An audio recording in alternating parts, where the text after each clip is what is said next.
제가 군대를 갔을 때 이제 밤에 초소 근무를 나갔습니다.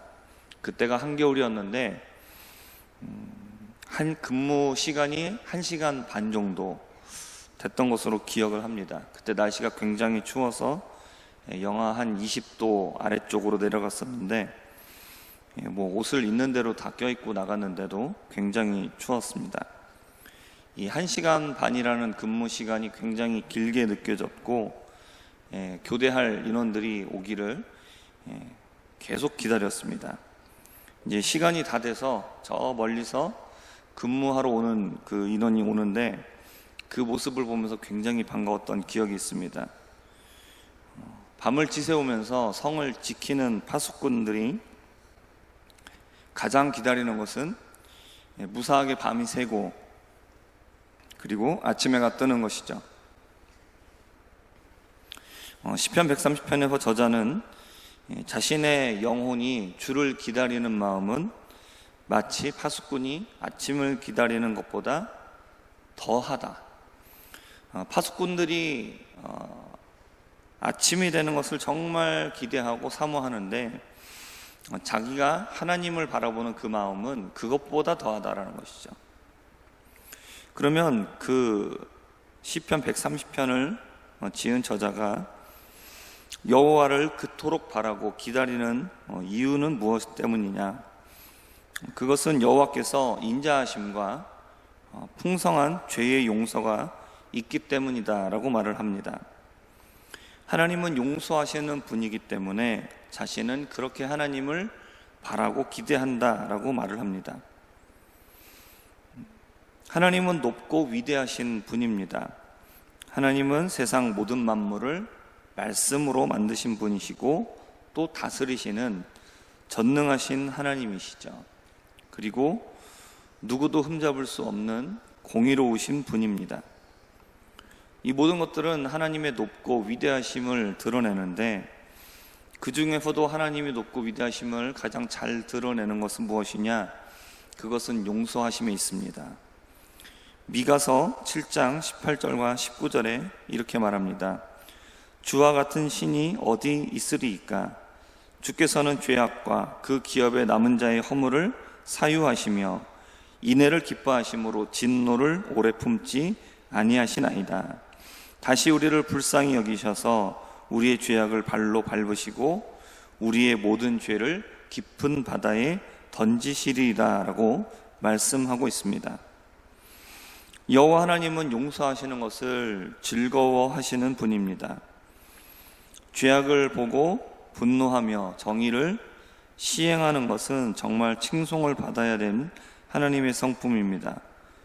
공의로운 하나님의 그 성품이죠. 공의롭지 못한 세상과 공의롭지 못한 재판관들을 보면서 우리는 큰 답답함을 느낍니다. 그러나 하나님은 공의로우셔서 하나님이 하시는 모든 판단과 모든 판결은 완전하고 완전히 의로우십니다. 하나님의 이 완전하신 공의로움은 너무나 좋은 것이지만 그러나 이것이 우리에게는 너무나 큰 문제가 됩니다. 왜냐하면 우리 모두가 죄인이기 때문입니다. 3절에서 여호와께서 죄악을 지켜보시면 누가 주님 앞에 설 수 있겠습니까? 라고 말하는 것도 다 하나님의 공의로우심 때문에 그렇습니다. 하나님은 공의로우셔서 우리를 보시게 되면 우리를 그냥 놔두실 수가 없습니다. 그러나 4절에서는 말합니다. 하나님은 용서하시는 분이라고 말하죠. 우리가 여호와 하나님을 기다리며 바라보는 것은 무엇 때문에 그러냐? 우리는 죄인이지만 그러나 그러한 우리를 용서하기 원하시는 하나님이 계시기 때문에 그 하나님께 우리의 소망이 있기 때문인 줄 믿습니다. 우리가 깊은 죄의 구렁텅이에 빠져 있다 해도 주님께 부르짖고 또 우리의 기도를 들어주시기를 구할 수 있는 이유는 여호와 하나님의 인자하심과 용서하시는 그 풍성한 은혜 때문입니다. 하나님께 용서를 구하는 사람은 어떠한 사람이라도 용서받을 수 있습니다. 그리고 하나님은 모든 사람들의 죄를 다 용서해 주실 수 있는 분이십니다.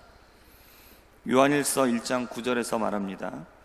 만일 우리가 우리 죄를 자백하면 그는 미쁘시고 의로우사 우리 죄를 사하시며 우리를 모든 불의에서 깨끗하게 하실 것이요 라고 말씀합니다. 죄를 회개하는 우리를 우리의 죄에서 사하시고 깨끗하게 하시는 하나님이 계십니다. 그러므로 우리는 이 하나님께 감사와 영광을 돌리는 것이 마땅할 것이죠. 그러므로 이런 하나님 앞에 늘 감사하며 영광을 돌릴 수 있는 우리가 되기를 바랍니다. 131편으로 가면 교만하지 않는 자의 모습에 대하여서 말씀하고 있습니다. 사람은 작은 일에도 쉽게 교만해지고 자신을 스스로 높이는 자만함에 빠지기 쉬운 존재입니다. 아담과 하와가 범한 죄의 시작은 스스로 하나님과 같이 되고자 하는 교만함이었습니다. 모든 죄의 시작은 교만에서 출발합니다. 하나님과 같이 되고자 하는 생각을 가지게 되면 필연적으로 하나님을 거부하게 되고 하나님을 떠나게 되죠. 131편의 저자는 자신은 교만하지 않고 내 눈은 오만하지 않다라고 말을 합니다. 그리고 자신은 큰 일과 감당하지 못할 그런 놀라운 일을 하려고 힘쓰지 않는다라고 말을 합니다. 경제학에서 마천루의 저주라는 용어가 있습니다. 세계에서 최고층 빌딩이 건축이 되고 나면 곧바로 경제 위기가 찾아온다라는 이론입니다. 초고층 빌딩의 건축은 언제 시작되느냐? 돈이 많을 때 시작됩니다. 그러니까 경제가 굉장히 호황일 때 시작이 되죠. 넘쳐나는 돈을 주체하지를 못하고 이거를 가지고 남들보다 높은 빌딩을 건축합니다. 이유는 무엇이냐? 자신들의 부를 과시하고 이름을 알리기 위한 수단입니다. 이러한 모습은 홍수 후에 바벨을 쌓아서 자신들의 흩어짐을 면하고 자신들의 이름을 세상에 알리려고 했었던 사람들의 모습과 닮아 있습니다. 경제가 매우 호황일 때 건축을 시작하고 그리고 완공이 되는 시점이 되면 경제가 다시 곤두박질을 치게 되는데 경제 이론으로 봐도 큰 호황 뒤에는 항상 큰 불황이 뒤따르게 됩니다. 이것은 자신들이 큰 일을 할 수 있다, 남들은 할 수 없는 엄청난 일을 나는 할 수 있다 라는 것을 보여주고 싶은 마음이죠. 그러한 자신감에서 나오는 행동입니다. 결국 넘치는 돈으로 교만하고 오만한 인간의 모습을 드러내고자 하는 것이죠. 그러나 시편의 저자는 말합니다. 자신은 이러한 사람들처럼 행동하지 않는다라고 말을 합니다. 자신은 젖을 먹는 아이가 엄마의 젖을 충분하게 먹고 품에 안겨 있는 것처럼 자신의 영혼은 여호와 하나님만을 의지하고 그 안에서 만족한다라고 말하고 있습니다. 그러면서 3절에서는 하나님의 백성들에게 말합니다. 지금부터 영원까지 여호와를 바라보라고 말하죠.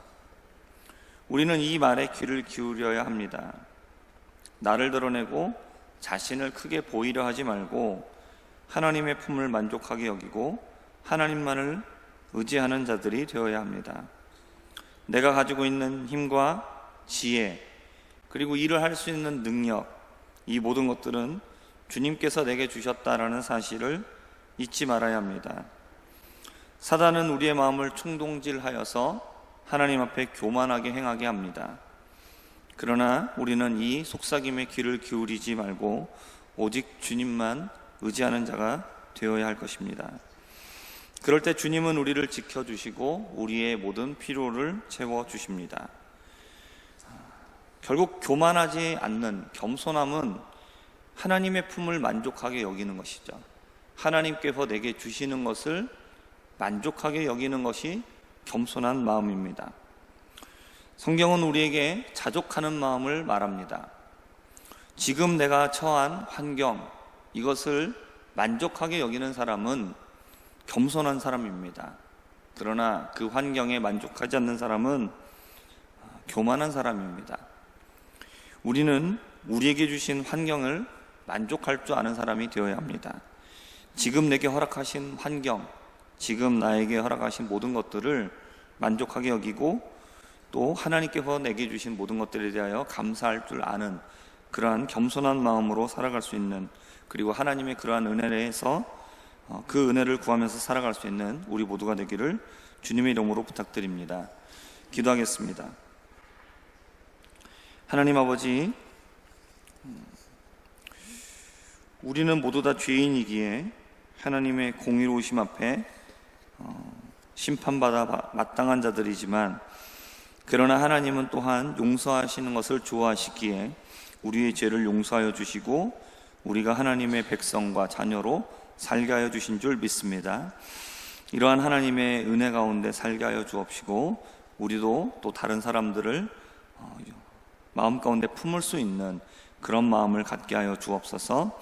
하나님, 우리가 가지고 있는 것들을 자랑하고 자기 스스로를 높이는 어리석은 자가 되지 않게 하여 주옵시고, 우리가 하나님의 품을 만족하게 여기며 우리에게 주신 모든 것들을 감사할 줄 아는 자가 되게 하여 주시옵소서.